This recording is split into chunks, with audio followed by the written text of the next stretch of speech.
Pernah gak sih kalian terbangun di tengah malam, lalu merasa seolah ada seseorang yang sedang menemani kalian? Bukan karena kalian melihat sosok, bukan karena mendengar suara, tapi karena ada perasaan aneh. Seolah kalian tidak benar-benar sendirian.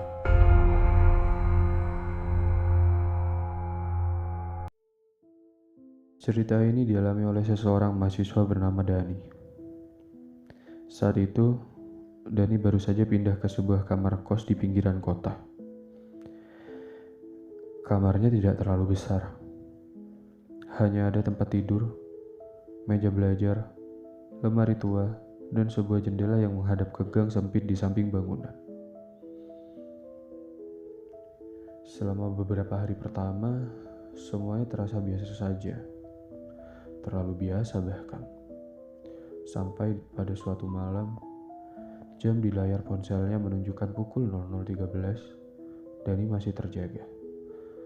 Tugas kuliah yang menumpuk membuatnya harus begadang hampir setiap malam. Di tengah suasana yang sunyi itu, sebuah notifikasi tiba-tiba muncul. Satu pesan masuk dari nomor yang tidak dikenal. Pesannya singkat. Masih bangun? Dani mengernyit, lalu ia membaca pesan itu beberapa kali. Nomor tersebut tidak tersimpan di kontaknya. Tidak ada foto profil, tidak ada nama, hanya deretan angka yang terasa asing. Dani mengira itu hanya salah kirim. Ia meletakkan kembali ponselnya dan melanjutkan pekerjaannya. Namun beberapa menit kemudian, pesan kedua masuk. Aku tahu kamu belum tidur. Jari Dani berhenti di atas keyboard laptopnya. Ada sesuatu yang membuatnya tidak nyaman, bukan karena isi pesannya, tapi karena kalimat itu terdengar terlalu yakin. Seolah pengirimnya benar-benar sedang melihatnya. Dani menoleh ke sekeliling kamar. Kos itu sunyi, terlalu sunyi. Hanya suara kipas angin yang berputar pelan. Ia mencoba berpikir logis. Mungkin teman yang sedang iseng, atau mungkin seseorang yang salah menyimpan nomor. Lalu pesan ketiga masuk. Kamar barumu nyaman? Kali ini Dani langsung menoleh ke arah jendela. Tirai tipis di sana sedikit bergerak, padahal semua pintu dan jendela sudah ia tutup rapat. Bulu kuduknya mulai berdiri. Tidak banyak orang yang tahu ia baru pindah ke tempat itu. Bahkan beberapa sahabatnya pun belum pernah datang berkunjung. Lalu dengan ragu, Dani akhirnya membalas. Siapa ini? Tidak sampai beberapa detik, balasan muncul. Aku, teman tengah malammu. Dani menatap layar ponselnya lama. Kalimat itu aneh, bukan menyeramkan, tapi justru lebih mengganggu karena terdengar terlalu tenang. Ia mengetik cepat. Jangan main-main. Pesan itu hanya centang satu, lalu hilang dari kontak keluar. Lalu Dani membeku. Ia mencoba mengirim ulang, tetapi tidak terkirim. Baru kali ini ia benar-benar merasa ada yang salah. Ia mencoba menelpon nomor itu. Namun nomor itu tidak aktif. Dani kembali meletakkan ponselnya. Namun beberapa detik kemudian, layarnya menyala lagi. Pesan baru masuk. Jangan lihat ke lemari. Dani menoleh ke arah lemari tua di sudut kamar itu. Lemari itu tampak biasa saja. Memang pintunya sedikit miring. Catnya mengelupas di beberapa bagian. Namun entah kenapa malam itu lemari itu terlihat seperti sesuatu yang sedang menunggu. Dengan napas tertahan, Dani berdiri dan mendekat. Ia menempelkan telinga ke permukaan kayunya. Hening, tidak ada apa-apa. Ia kembali ke meja, berusaha melupakan pesan itu. Berusaha percaya bahwa ini cuma lelucon yang kelewat jauh. Hingga 5 menit kemudian, pesan berikutnya datang. Bagus. Dani langsung menatap ke lemari lagi. Tangannya perlahan mengepal. Barusan ia tidak melakukan apa-apa selain mendekat. Tapi pengirim itu tahu. Malam berikutnya, pesan itu kembali datang. Selalu pada jam yang sama.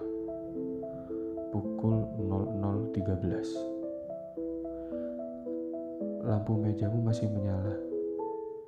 Lalu Dani menoleh ke arah lampu meja yang memang masih menyala.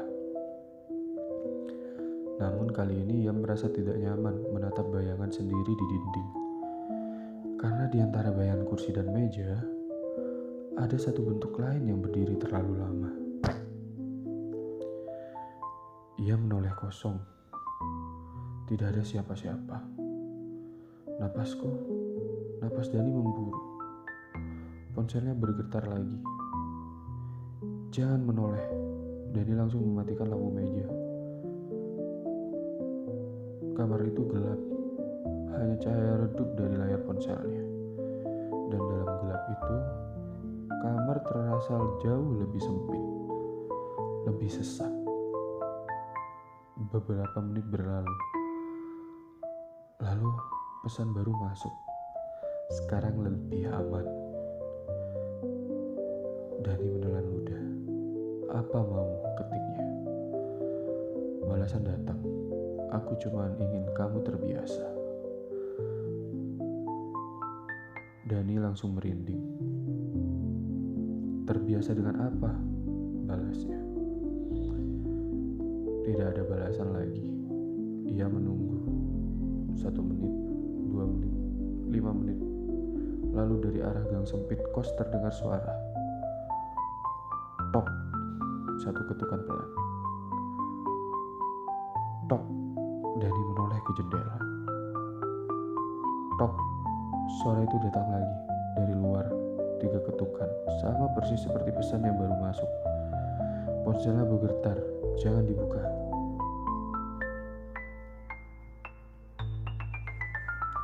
Dani mundur selangkah. Jantungnya berdetak begitu kencang sampai terasa di tenggorokan. Ia memaksa diri untuk tetap diam. Lalu terdengar suara ketukan lagi. Tok, tok, tok. Kali ini lebih perlahan. Seperti seseorang yang berdiri tepat di sisi jendela, mengetuk dari luar dengan ujung jarinya. Dani mengambil napas panjang dengan tenang. Ia meraih tirai dan membukanya sedikit. Gang itu kosong, tapi jendela di kamar sebelah masih berembun dari dalam. Padahal kamar itu sudah lama kosong. Dani menutup tirai, lalu kembali secepat mungkin. Beberapa menit kemudian, ponselnya menyala sendiri. Pesan masuk. Aku sudah di dalam. Dani membeku. Ia menoleh ke pintu kamar, lalu ke bawah tempat tidur. Ke lemari tua di sudut ruangan. Tidak ada suara apapun, tapi hawa di kamar itu berubah. Dingin, bukan dingin yang biasa. Dingin seperti ada sesuatu yang baru saja berdiri terlalu dekat di belakangnya. Dani tidak berani menoleh. Ia hanya menatap ke layar ponselnya. Dan saat itu pesan terakhir masuk. Sekarang kamu tidak sendirian lagi. Dani jatuh terduduk di lantai. Ponselnya terlepas dari tangan. Layar masih menyala. Namun yang paling membuatnya kehilangan napas bukan pesan itu, melainkan bunyi samar dari belakangnya. Satu bunyi pendek seperti kuku yang menyentuh kayu. Dani menoleh sangat pelan. Pintu lemari tua itu terbuka sedikit. Padahal ia yakin tadi sudah menutupnya rapat-rapat. Ia berdiri mundur. Nafasnya tercekat dari celah pintu lemari yang gelap itu. Terdengar suara pelan.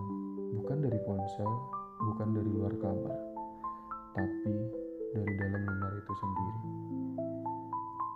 Masih bangun, Dani tidak sempat menjawab. Karena saat ia menatap layar ponselnya lagi, nomor itu berubah menjadi nomor miliknya sendiri. Dan tepat di bawahnya ada pesan baru yang belum sempat ia kirim. Aku, teman tengah malam. Terkadang, yang paling menakutkan bukanlah sosok yang terlihat, melainkan yang tahu persis kapan kita sedang sendirian. Sampai jumpa di tengah malam berikutnya.